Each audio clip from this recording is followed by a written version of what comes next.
This is a very interesting putter.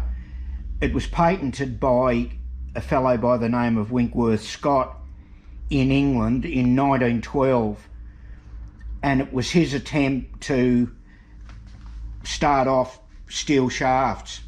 It's a rectangular in cross-section steel shaft, and it was actually folded.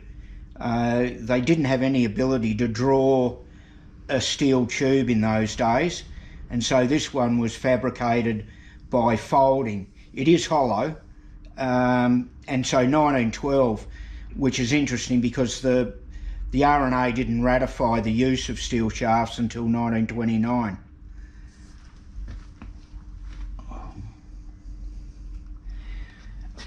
Over in the USA, a few years later, 1915, a fellow decided, again, not being able to draw a tube, so he got a solid steel rod and bored down the centre of it to lighten it, and then drilled it with intersecting holes, hundreds of intersecting holes, to take the weight out of it. His name was Lard, and he patented this in 1915.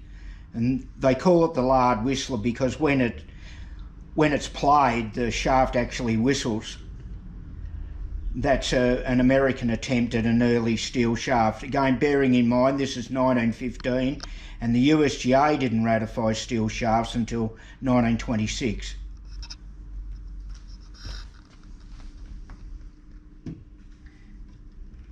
Going back to England again, and one of the most successful fishing rod companies, Hardy Brothers, were making cane fly rods, and to be more specific, split cane fly rods, where they actually split the canes and glued them together to make a strong shaft. And